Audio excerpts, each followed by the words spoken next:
She doesn't. No. I do. I do write for informational purposes. I write checks. I write shorthand notes to my boss to let her know I need days off.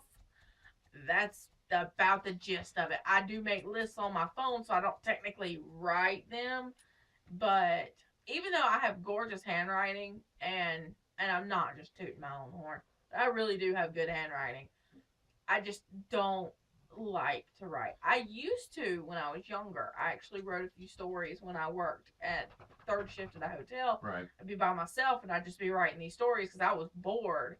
But I'm not a big writer. Okay. I just not now. I write for various different reasons. I write small scripts sometimes for this. I write short stories, sometimes longer stories that take me over years because my ADHD kicks in. I find something more interesting and I come back 3 months later to try to finish it. It never happens, but 3 months, like 3 years. That's why I said it takes over years. But the reasons that I write are many and varied, and I love expressing myself in a written form. And I'm not talking about just with pen and paper, because after so long on using keyboards, using an actual pen and paper cramps my hand horribly. Yes. Like keyboards have spoiled us all Yes. in the method of writing. But then you get carpal tunnel from the keyboards. Yeah, you get carpal tunnel from anything. There's way too many repetitive actions that a young male can find himself doing that could hurt him in the end. You know what I'm talking about, and you need to stop it. This is a family video. Oh my! This went in a different direction. But like I said, I love to write. I can name the short stories that I've done now, but I feel like that would be plugging, and I'm not here to do that. We're just here to answer some questions. She mentioned handwriting. She does have very nice, loopy, very readable handwriting that is very much effeminate looking.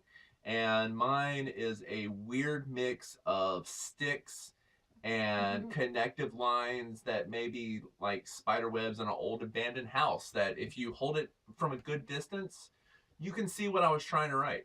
No, his handwriting is actually legible. It is kind of sloppy looking,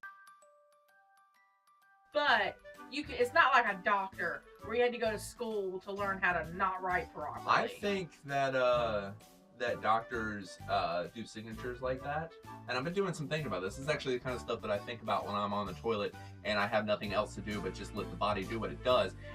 The doctor has to write a signature like that. That way, no one else can copy it. I understand that, but a lot of times when they actually, this is before it all went computerized, when they actually had to handwrite it out, you couldn't read what the drug was either. Oh, that's true.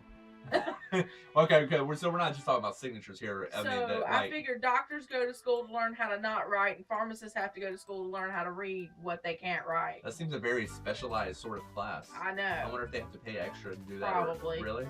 I mean, wouldn't it be like part of the actual core class? Yeah, but it'd have to be. Okay. I feel like we got off. We got a little on a tangent. That's fine.